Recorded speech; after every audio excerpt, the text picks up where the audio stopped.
Kena keskpäeva, head kuulajad ja ka vaatajad. Mul on hea meel teid tervitada jälle siit otsestuudiost. Meil on täna stuudios erakonna esimees Mihhail Kõlvart, Riigikogu fraktsiooni juht Lauri Laats ja mina saatejuhina Anneli Ott.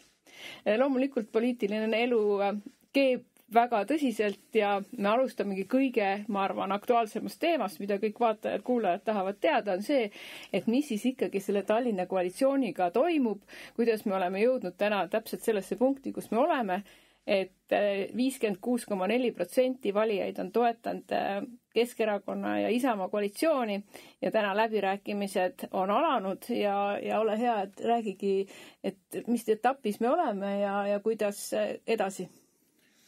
No, ma arvan, et see ongi võib-olla kõige olulisem, et valija, tallinlased, Eesti inimesed said seda, mida nad soovisid.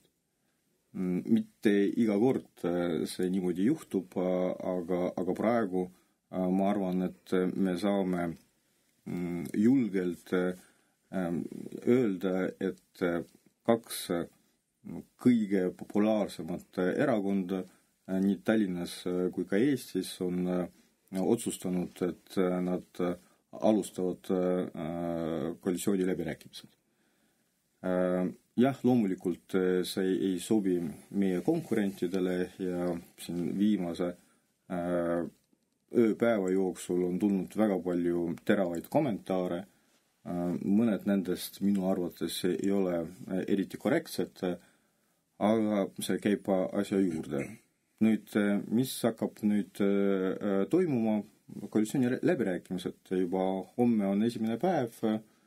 Ma arvan, et oli väga positiivne ja tegelikult ka õige, et me juba eelmisel nädalal vahetasime omavahel kirju, kus olid juba välja toodud olulisemad seisukohad ja positsioonid suuremate teemade puhul.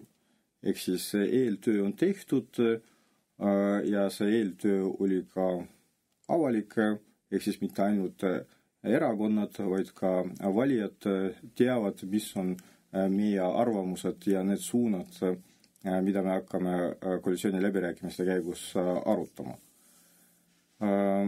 Jah, täna me veel ei saa öelda, millega läbirääkimised lõpevad, aga ma arvan, et mõlemal erakonnal on alust arvata, et me suudame koalitsioonilepingu sõlmida ja tegelikult Tallinn vajab operatiivset juhtimist ja 1,5 aastat korralagedust tuleb lõpetada. Ja mida varem meie kompetentsed ja kogenud inimesed saavad alustada tööd, seda parem on tegelikult nii linnale kui ka linnlastele. Lauri, kuidas sulle tundub, et kui tähtis siis on kõigepealt positsioonid paika panna, et kui me praegu vaatame meediapilti, siis rohkem selle sisu kallal, või nii palju sisu kallal ei tahetagi arutada, kui mitme kivi alt on ikka neid arvajaid välja ilmunud, kes siis teavad täpselt, et kes millise positsiooni peaks saama. Teate, eks ma arvan, et kõige rohkem ikkagi need positsioonid huvitavad poliitikuid.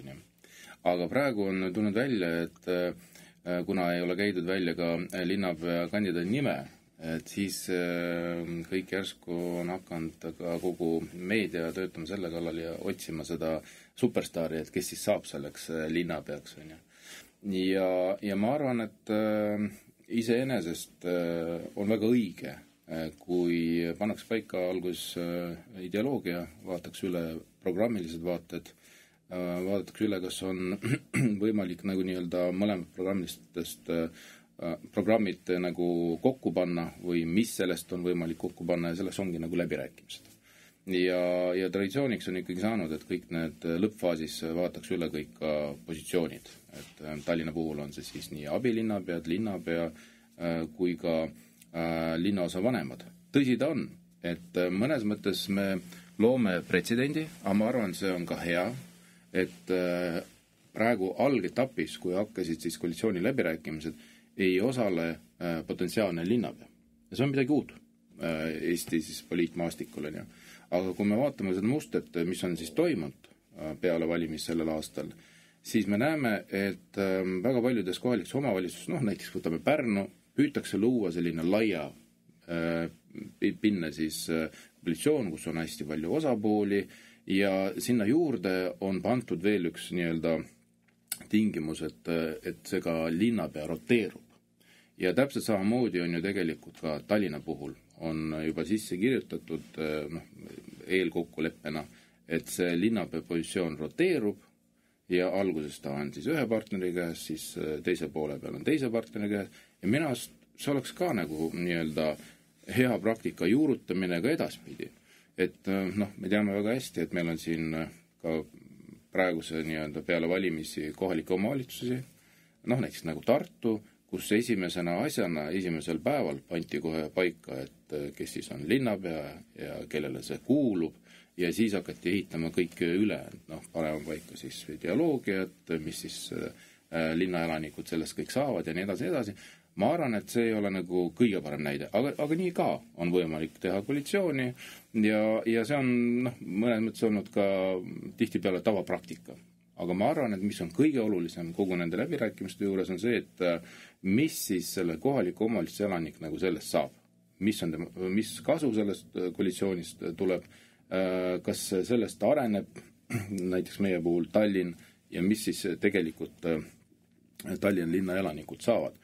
Ja need on need väga olulised küsimused, millele tuleb kindlasti vastata ja koostada selline tugev koalitsioonileping, mis lähtub eelkõige loomulikult kohalikest elanike huvides ja siis tulevad need teised vahendid, et kuidas seda siis nii-öelda teostada, kuidas rakendada ja mis meeskonnaga. No ma arvan ka, et tegelikult väga oluline kuulajatele ka, et kindlasti väga oluline on ikkagi selle põneva, ütleks ka isegi natukene PR-triki taga, et kes linnapeaks saab näha ikkagi seda, mille üle nagu arutatakse ja mida siis Tallinna inimene võidab sellest koalitsioonist, aga need näited üle Eesti, et sa tõid välja Pärnu ja Tartu, et tõesti, et kui koalitsioonipartnerid omavahel lepivad kokku, siis see on nagu aktsepteeritav, aga nüüd on ka uus trend, et näiteks Tartu puhul hakati juba rääkima seda, et mis Tallinnas hakkab juhtuma, eks ju, ja et kas Tallinna haigla tuleb või kas Tallinna haigla peaks tulema. Et kõiki praktikaid võib-olla nagu üle ikkagi võtma ei peaks, et Mihhail, et kuidas sina nagu näed, et kas Tallinn tegeleb ainult Tallinna linnaga või me vaatame kaugemale ka? Või hakkame võitlema Tartu haigla vastu? Ma arvan, et siin meil on tegelikult päris sarnane arusaam Tartu kolleegidega, et tõepoolest Tallinna haigla Tartus ei peaks tulema. Aga kui rääkida nagu laiemalt, siis Tallinnal on suurem vastutus ja suurem mõju. Pealinn, kõige suurem omavalitsus, kolmandik Eesti elanikkonnast ja me saame aru, et see, kuidas Tallinn otsustab edasi minna, mõjutab ka teisi omavalitsusi. Samas me peame tunnistama, et kahjuks selliseid võimalusi nagu Tallinnal teistel omavalitsustel ei ole. Sest suurem osa omavalitsustest parimal juhul saab hakkama nende kohustustega, mis on määratud seadusandluse ja valitsuse poolt. Ehk siis vaba ressurssi maht on olematu ja see omakorda tähendab, et ei ole ka midagi otsustada. Kui sul ei ole ressurssi, mille üle otsustada, siis sul ei ole ka vabadust midagi otsustada. Tallinnal see ressurss alati oli ja vähemalt Keskerakonna ajal, sest meie finantspoliitika alati oli väga stabiilne. Nüüd enne seda, kui me hakkame midagi lubama ja arutama, eelkõige me peame aru saama, et mis seisus on Tallinna finantsid. Et kuna me teame, et pooleteise aasta jooksul on kasvanud laenukoormus ja linna kulud, siis see omakorda tähendab, et sellist finantsstabiilsus, nagu oli meie ajal, enam ei ole. Ja see muidugi vähendab neid võimalusi, midagi uut teha, kuid sul selleks elementaarselt ressurssi ei ole.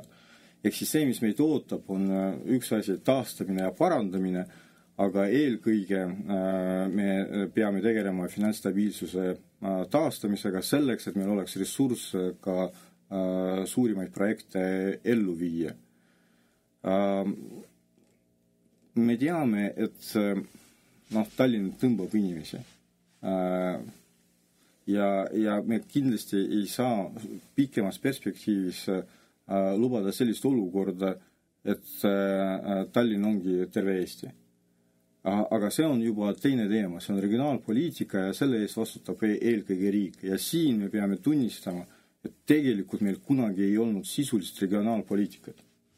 Ja isegi reformid, mida viidi ellu nagu omavalitsuste arvu vähendamine, oli ju puhtmehaaniline. Seal ei olnud sisu.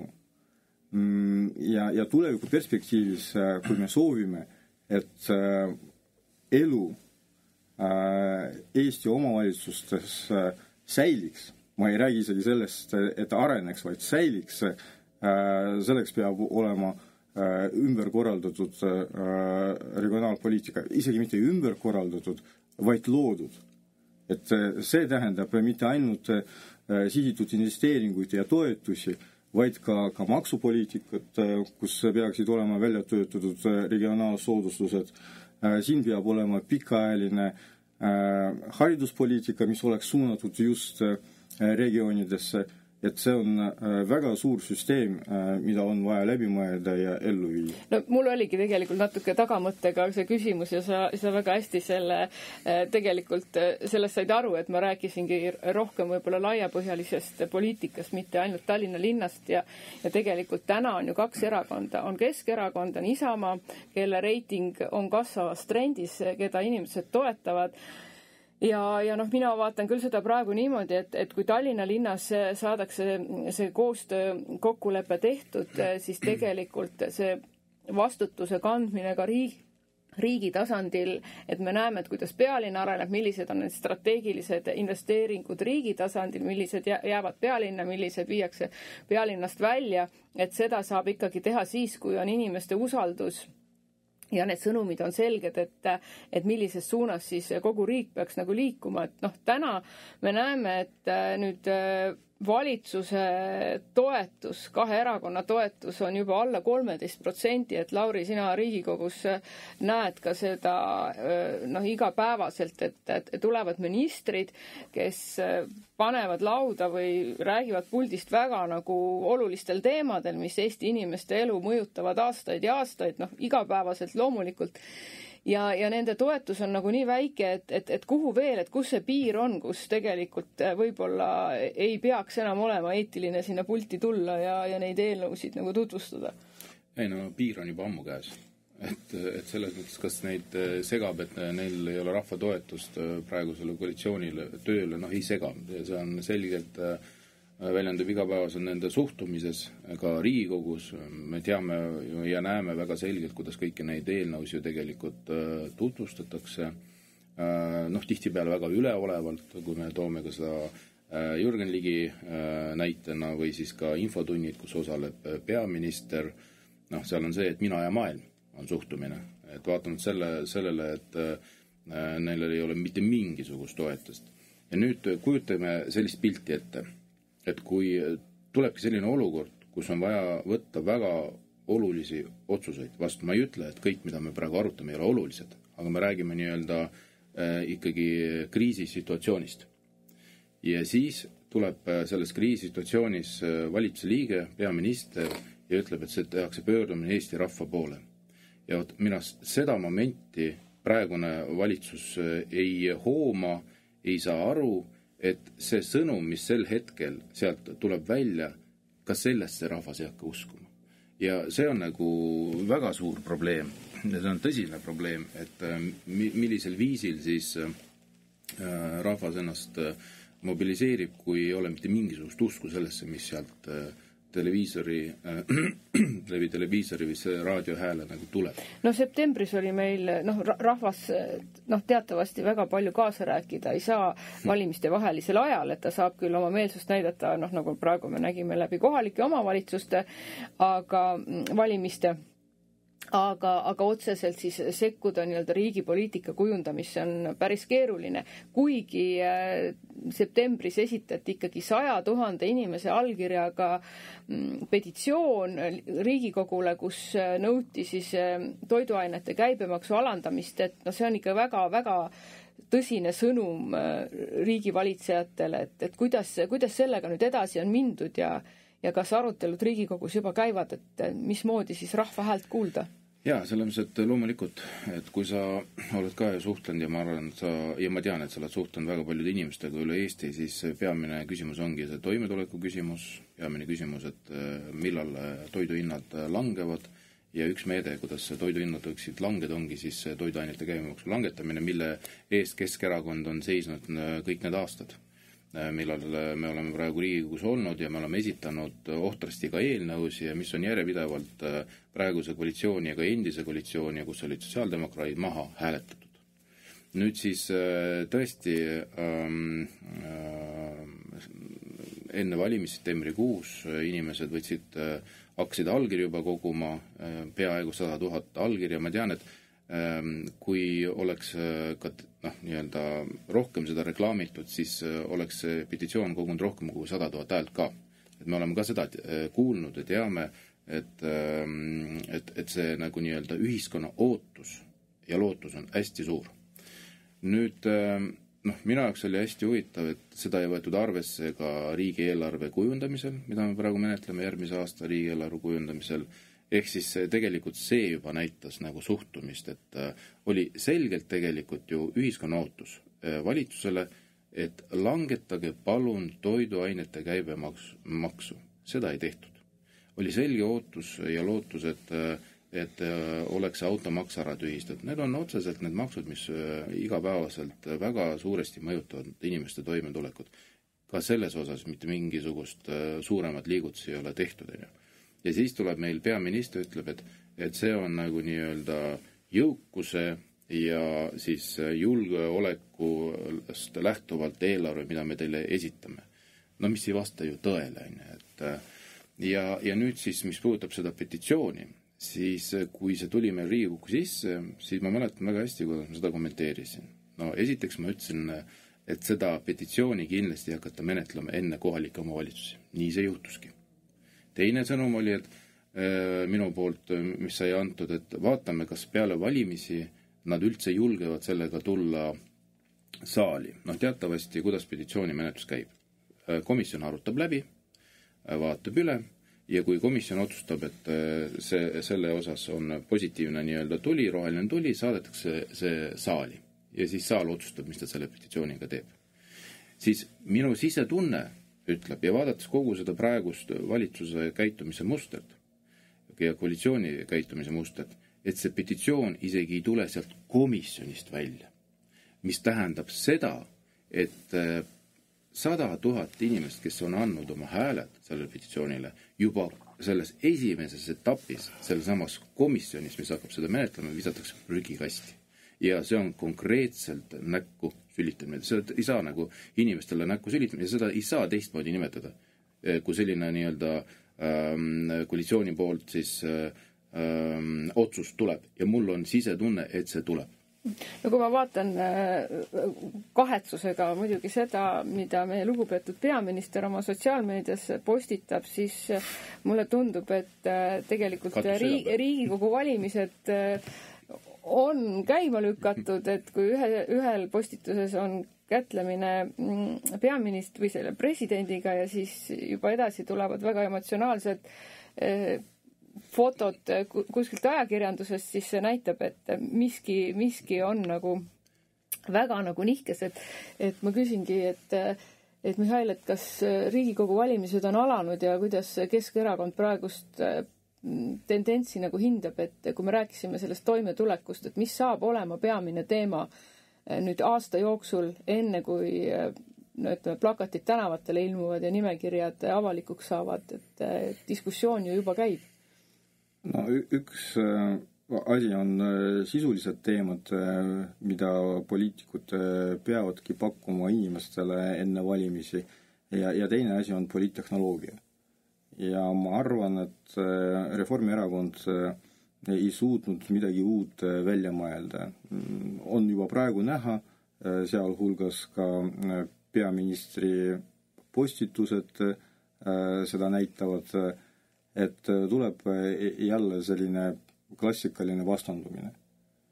Ja ma väga loodan, et seekord inimesed saavad aru, et vastandumine on see, mida tavaliselt pakuvad läbikukkunud poliitikud.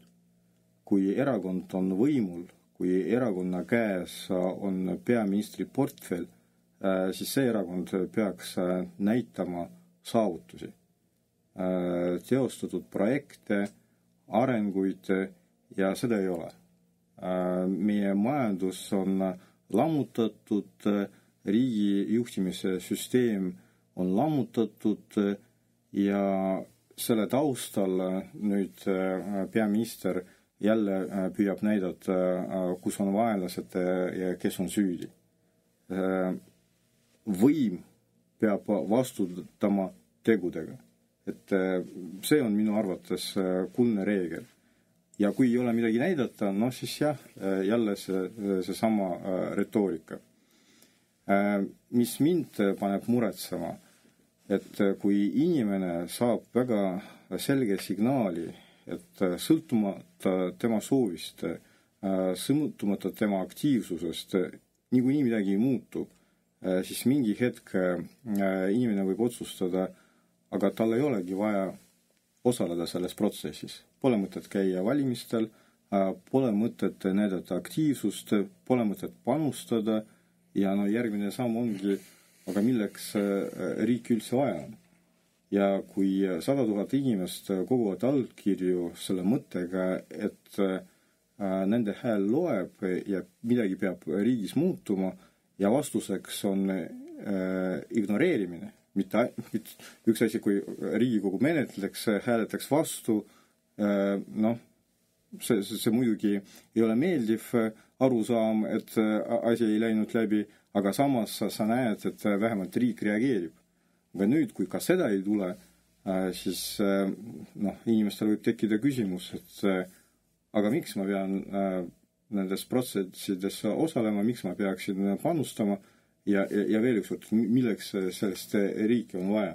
Ehk siis need mõjud on palju suuremad kui tavaline poliittehnoloogia. See on üldse Eesti demokraatia tuleviku küsimus ja see on väga oluline ja eksistentsiaalne. Nüüd ma arvan, et ideaalis järgmistel Riigikogu valimistel erakonnad peaksid tulema kontseptuaalsete lahendustega, et ehk siis näidata meie riigi perspektiivi järgmisteks 20-30 aastaks. Et ilma selleta meil ei tule arengut. Et ma arvan, et täna muu hulgas meil on väga sügav süsteemne kriis.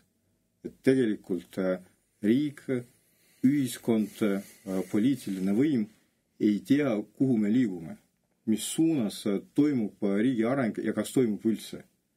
See on probleem. Ja erakonnad peaksid leidma nii palju kompetentsust ja nii palju vastutust, et näidata inimestele, kas nendel on see kontseptuaalne arusaam, kas nad suudavad pakkuda süsteemseid lahendusi või meid ootab jälle mäng ja poliittehnoloogiate võitlus. No erakondade kuulamisvõime on muidugi erinev, et see petitsioon, millest me praegu siin rääkisime, on ilmselge inimeste appikarje, et toime tulla on keeruline ja palun tehke midagigi. Et siin ma pean küll ütlema, et Keskerakond on ikkagi läbi aegade alati inimesi kuulanud ja ka märganud, et kus on need kõige keerulisemad kohad, et minu teada Lauri, meie nüüd ka ju esitasime eelnõu, et eakaid toetada, et pensionitele lisa maksta, natukenegi, muidugi need ei ole mingid tohutud summad, aga täna on juba iga summa oluline, et kuidas selle teie eelnõuga läks ja millist tagasisidet Riigikogu saalist saite? Jaa, tõesti, et selles olukord on keeruline, eks me nagu ka püüame leida võimalusi, vahendeid ja pakkuda välja, et võimalikud lahendus kas või siis ajutise abimeetmena. Ja üks lahendus oli meie poolt, mis sai ka välja pakutud ja seaduseelnõuga esitatud, et korra aastas kõikidele meie eakatele inimestele, kes on pensionieas, siis välja maksta ühekordse toetuse 100 eurot aastas, mis oleks läinud meie riigieelarvele maksma kuskil 33 miljonit, mis iseenesest ei ole ju suur summa, arvestades kogu riigi eelarve mahtu. Ja loomulikult see mingil viisil ta oleks pakkunud ju leevendust, et kui me räägime siin, et kas meil on praegu võimalus erakorraliselt tõsta pensioni baasosa ja kõik nii edasi, et aus vastus, et praegu sellise majandusolukorra juures, kus majandust ei ole arendatud Reformierakonna poolt ja seda raha on kogu aeg vähemaks jäänud, aparaati kogu aeg puhutakse üles, vaatamalt sellele, et kogu aeg räägitakse, et tehakse mingisuguseid kärpeid ja efektiivistatakse kogu seda administratsiooni, adminressurssi, siis tegelikult me näeme seda, et need ametnikud tuleb kogu aeg juurde. Ja selles valguses on, ma arvan, meil moraalne kohustus poliitikutel kas või natukenegi anda tagasi ja ma arvan, et see oleks kindlasti väike leevendus meie eakatele inimestele. Kui me seda saalis arutasime, siis ma ütlen, et kõik, kes olid opositsioonis, erakonnad oli valdavalt kohal, kõik, kes koalitsioonis, neid lihtsalt saalis ei olnud. Ja minu arust see näitabki kogu suhtumist praegu koalitsiooni suhtumist.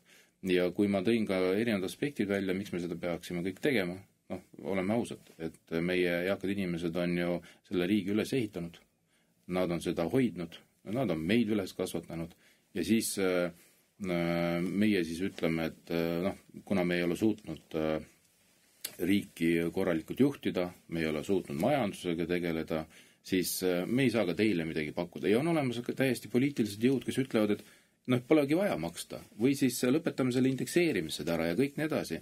Minu arust see on täiesti vastutustundetu selline lähenemine ja sellisel viisil nagu hinnata meie eakad inimesi, kes on tegelikult endast kõik ära andnud.